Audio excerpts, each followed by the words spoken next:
અમદાવાદના નિકોલના આભૂષણ જ્વેલરી શોરૂમમાં કરોડોની ચોરી। 11મી મેના સાંજે જ્વેલર્સમાં બનેલી ચોરીની ઘટના સીસીટીવી કેમેરામાં કેદ થઈ।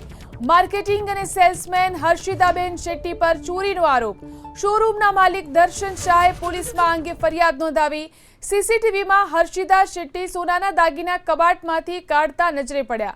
સોનાના દાગીના કાઢી કપડાં અને બેગમાં મૂકતા આ કેમેરામાં જોવા મળ્યા। મેનેજરની ગેરહાજરીમાં ઇમરજન્સી કામ હોવાનું કહી અને મહિલા નીકળી ગયા હતા શોરૂમની બહાર। ત્યારબાદ હર્ષિતાબેન શેટ્ટીનો મોબાઈલ સતત બંધ આવી રહ્યો છે। જ્વેલર્સમાંથી કુલ 1.21 કિલો સોનાના દાગીના ગુમ થયા। નિકોલ પોલીસે 1.66 કરોડની ચોરીનો ગુનો નોંધી અને આ અંગે વધુ તપાસ હાથ ધરી છે। વધુ જાણકારી મેળવી અમારા સંવાદદાતા ચેતન ફોન લાઈનથી જોડાયા છે। જી ચેતન, કેવી રીતે આ ઘટના બની તેને લઈને શું તપાસ? જી, નિકોલ પોલીસ સ્ટેશન વિસ્તારમાં જ્વેલરીના શોરૂમમાં 1 કરોડ રૂપિયાના આભૂષણોની ચોરીની ઘટના બની છે। જો આ ઘટનાની વાત કરવામાં આવે તો માર્કેટિંગ અને સેલ્સમેન તરીકે કામ કરતા હર્ષિતાબેન શેટ્ટી પર હાલમાં ચોરીનો આરોપ લાગ્યો છે। આ ઘટના 11 મેના રોજ સાંજે બની હતી।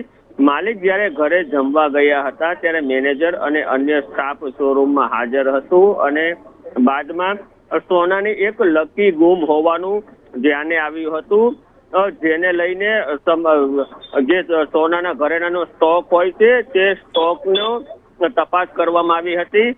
આ દરમિયાન હર્ષિતાબેન હતા તે ઇમરજન્સી કામ હોવાનું કરી અને શોરૂમમાંથી નીકળી ગયા હતા અને તેઓ હાલમાં ફરાર છે। તેમણે ઓફિશિયલી કોઈ રજા પણ મૂકી ન હતી, જેને લઈને સમગ્ર ઘટનાની તપાસ કરવામાં આવતા તો વિવિધ ટ્રે અને કબાટમાંથી અંદાજિત કુલ 1.21 કિલો જેટલું સોનું હતું તે ગુમ હતું। આ સોનાની કિંમતની વાત કરવામાં આવે તો અંદાજે 1.66 કરોડની કિંમતનું સોનુના જે દાગીના અને જે આભૂષણો હતા તે ગુમ હતા, જેને લઈને હાલમાં નિકોલ પોલીસ દ્વારા સમગ્ર ઘટનામાં FIR નોંધી અને આરોપી છે તેમની શોધખોળ હાથ ધરવામાં આવી છે। જી, આભાર તમામ જાણકારી આપવા માટે।